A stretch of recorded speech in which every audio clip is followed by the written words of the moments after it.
मी हे असा ठसका उठलेला आहे. ही मी ग्रेव्ही केलेली आहे बघा चिकनसाठी.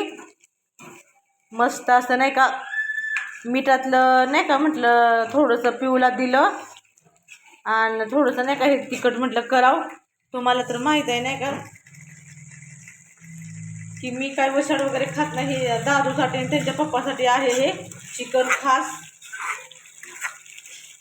मस्त अशी तर्री आलेली आहे बघा, तुम्हाला दिसत असेल. छान तेल सुटले मसाल्याला.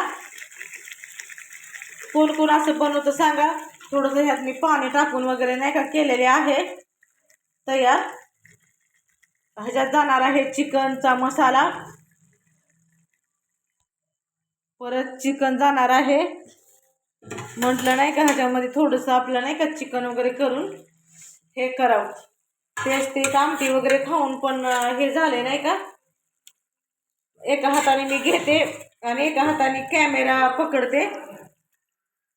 हे काय नाही, मला नुसतं मी त्यातलं करायचं आहे.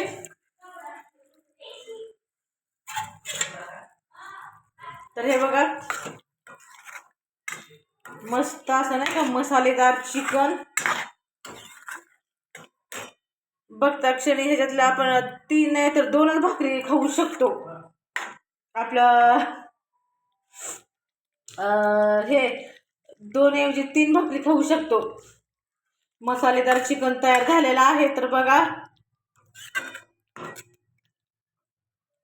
कसं वाटलं तुम्हाला हे चिकन सांगा मला कमेंटमध्ये. अशा मसालेदार भाज्या तर काही रोज रोज नाही बनवत मी, कधी तर आपलं आठवड्यातनं वगैरे नाही का. सारखं मसालेदार खाणं पण चांगलं नाही आहे, त्याच्यामुळे चिकन वगैरे असं बनवते. हे मसालेदार चिकन आहे. तर बघा इतकं सुंदर झाले ना, बघता क्षणी तोंडाला पाणी सुटतं.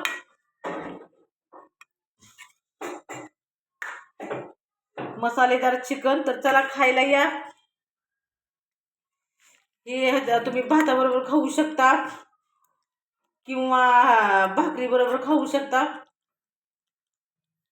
2-3 भाकर तर त्याच्याबरोबर सहज जाऊ शकते. हे बघा तुम्हाला दाखवते.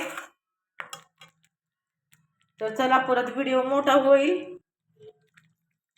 सबस्क्राईब केल्याशिवाय जाऊ नका आणि पौर्णिमा हे चॅनल पुढे न्यायला विसरू नका.